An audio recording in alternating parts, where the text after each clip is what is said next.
Cabo Mil Radio 96.3 presenta el podcast de Isabel y su café. Yetes, este año sí hacemos lana, y si ya es septiembre y no hemos hecho...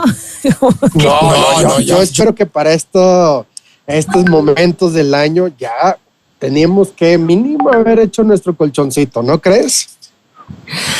Sí, ya lo hice, y esta temporada baja y después de la vacación estoy a punto de tronarme el colchoncito. Así es esto, es un sub y baja. He hecho el colchoncito y ya se está ponchando el colchoncito. Pero mira, como te hemos dicho, el colchoncito es para eso, ¿no? Justo para utilizarlo en emergencias, así que no te preocupes y seguramente lo vas a volver a hacer en cualquier momento. Pero bueno, como les decía, no es por poncharles el globo, pero en México, de cada 10 negocios que abren hoy, apenas 2 estarán vivos en 5 años.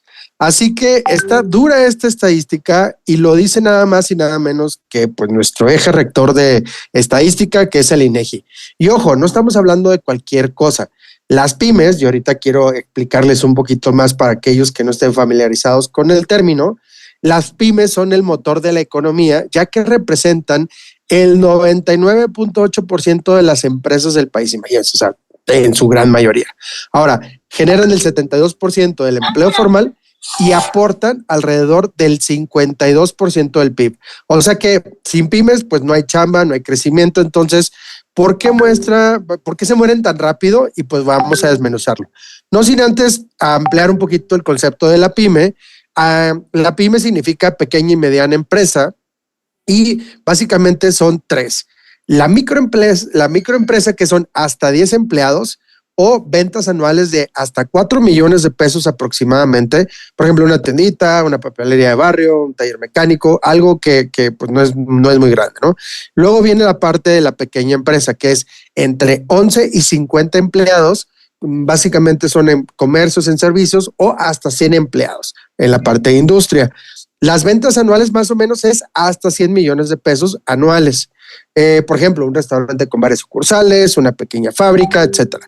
Y luego viene la tercera, que es la mediana empresa, que es de 51 empleados a 250 empleados. Generalmente son comercio y servicio, o hasta 250 empleados en la parte industrial. Más de 250 empleados o más de 250 millones de pesos anuales ya se considera gran empresa. Así que esa es básicamente la clasificación. Ahora, ¿por qué generalmente, les voy a dar algo de datos fríos? Dice que a los 2 años solamente el 25% de los negocios siguen vivos. A los 5 años apenas el 20% sobrevive. ¿Y cuáles son las causas más comunes? Bueno, el 65% cierra por bajas de ventas, el 45% por problemas de liquidez, y el 35% por falta de estructura o de planeación. Que eso lo platicábamos la otra vez, Isabel, fuera del aire, que decías, oye, qué difícil es estructurar una empresa, qué difícil es empezarla, qué difícil es armarla así. Y realmente, y muy lento, ¿no? Aparte. Y el recurso humano, que yo creo que es el común denominador, el cual todos los pequeños empresarios se quejan, ¿no? Claro. Existencia, ¿cómo se dice? El flujo de personal. Yo le llamo la falta de disciplina operativa, ¿no? O sea, a lo mejor soy un término muy rimbombante, pero no es más que la gente que trabaja, pues que sea consistente en lo que dice que va a hacer y hace, ¿no? Entonces, como te decía, el 35% por falta de planeación y estructura, yo creo que es algo que se podría arreglar fácilmente, pero solo 3 de cada 10 pymes usan herramientas digitales para llevar, por ejemplo, un control administrativo. Y aquí es donde empiezan a ver como signos de por dónde podríamos irnos para la solución. Y las que sí se digitalizan tienen el 50% más probabilidad de sobrevivir más allá de los 5 años. Y esto es un súper dato que no lo digo yo, la dice el CEPAL y por ahí un congreso de Mastercard que hubo en el 2022. Así que no se mueren porque no tengan clientes, bueno, sí hay algunos, pero más que nada se mueren porque no tienen control ni estructura. Ahora, ¿cuáles son los retos? Así que todo el mundo sufre, ¿cuáles son los retos por los cuales truenan las pymes? Bueno, uno, por la falta de acceso a crédito. ¿Y por qué los pymes no tienen acceso al crédito? Pues básicamente porque no tienen la estructura de contabilidad, de los instrumentos financieros que necesitan para ir a llegar al banco y decirles, miren, así, de esta es la fotografía de mi empresa, ayúdame, tengo tanta utilidad, tanto en deuda, no sé qué, ayúdame a tener un crédito. Así que por eso menos del 20% consigue financiamiento bancario y la mayoría, no me van a decir que no, se financia por préstamos personales, te prestas la tarjeta o de la esposa o del esposo o hasta de un familiar, ahí sale el quite y te echa la mano. Es lo común, es lo normal, pero si lo queremos profesionalizar, pues esto lo único que hace es crecer lento o vamos a tener deuda muy, muy cara. Ahora, este segundo punto lo hemos platicado aquí en el programa, que es confundir el flujo con ganancia. Creer que porque entra dinero ya estamos ganando. Es un súper error. Puedes tener mucha venta y aún así no tener para la nómina, proveedores, porque tu lana está atorada por cuentas por cobrar. Entonces hay que entender muy, muy bien la estructura de cómo generas el dinero, qué es lo que está comprometido y qué es lo que debería irse mínimo a un sueldo. A lo mejor no está hablando de un súper sueldo, pero que tengas algo base con lo que puedas sobrevivir el mes. Y ya después viene todo el tema de la rentabilidad del negocio, ¿no? Ahora, mezclar finanzas personales con las de la empresa, si el dueño usa la cuenta del negocio como si fuera tu cartera, pues al final no vas a saber si realmente estás ganando. Y eso es otro de los problemas. El cuarto es altos costos e informalidad. 40% señala que el aumento en insumos los asfixia y un 25% batalla contra inseguridad o competencia desleal en la parte de la informalidad.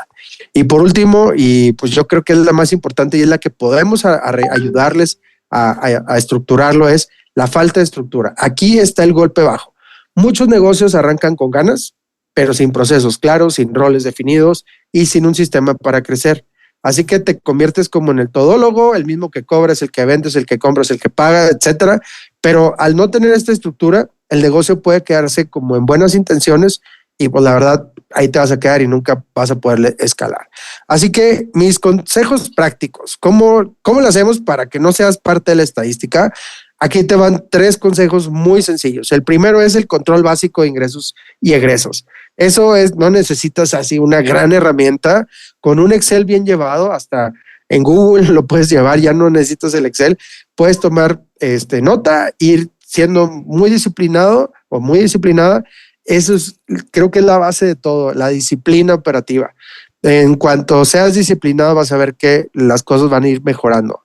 Segundo punto, separar tus cuentas. Abre una exclusiva para la empresa y no la mezcles con tus gastos personales con los del negocio. Creo que es también otro de los errores muy, muy comunes.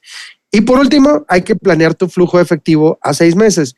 Hay que proyectar más o menos cómo van a estar las ventas, cómo van a estar los gastos. Y si ves que vas a estar corto por alguna razón, actúa antes, recortar gastos, buscar financiamiento, simplemente empezar a negociar con tus proveedores. Así que en la medida que puedas ir construyendo esta estructura, definiendo roles, procesos y reglas claras de tu negocio, aunque seas una empresa chiquita, una microempresa mediana, empieza con lo básico. ¿Quién vende? ¿Quién cobra? ¿Cómo se entrega? ¿Y cómo mides si estás haciéndolo bien y mal? Porque sin estructura nunca vas a poder crecer. Se me hizo súper interesante el tema y creo que mucha gente dice, ay, hay mucha gente que empieza sin estructura y le va bien. Y sí, sí hay casos de éxito, pero la realidad es que en este mundo competitivo cada vez es más difícil y estas estrategias no pueden más que ayudarte en el proceso para que tu periodo de vida sea más largo y puedas sobrevivir los baches que vienen en el camino. Entonces creo que sí es muy importante. Claro que hay taqueros que se hicieron millonarios empezando con una carreta sin ningún plan, sin disciplina operativa, sin nada, pero a medida de que van avanzando y adquieren disciplina, adquieren estructura y es como crecen. Experiencia, claro. Fíjate que a mí me toca mucho ver en consultoría clientes que nunca lo sufrieron, o sea, que empezaron a crecer muy, muy rápido y muy grandes sin estructura, pero llega un momento llega a un punto de inflexión que o el negocio empieza a dar menos y ahí es donde volteas a ver y a decir, ¿qué está pasando? ¿No? O sea, siempre sucede eso, que cuando la vaca ya no está gorda, cuando la vaca está flaca, empiezas a ver cuáles son los detalles del por qué empieza a enflacarse, ¿no? Obviamente, no sé, negocios que son como muy abundantes, con mucha abundancia, o mucho efectivo, mucho flujo, pues la estructura como que no le hace importancia. Pero créanme, que tarde que temprano te va a alcanzar esta falta de estructura. Pues muy interesante tus consejos, doctor Billetes, para aquellos que les interesó el tema, que quieren continuar la conversación, que tienen alguna duda o necesitan un consejo. ¿Dónde te encuentran? Claro, me pueden encontrar en Instagram y en TikTok como @drbilletes. Ahí continuamos con la conversación. Como siempre, un placer tenerte aquí, doctor Billetes. Todos los martes en Isabel y su café. Que por cierto, ya ahora en septiembre vamos a hacer cambios. Ves escogiendo otro día de la semana. Porque siento que tus radio followers pueden estar en otro día de la semana. Acuérdate que cada día de la semana cambia la audiencia. Así que te dejo la propuesta. O que los mismos radio followers digan que otro día de la semana, que no sea martes, le gustaría tener al doctor Billetes al aire. ¿Sale? Me parece excelente que el público decida como la casa de los famosos. Anda, igualito. Escucha Isabel y su café Cabo Mil Radio 96.3. Siempre contigo.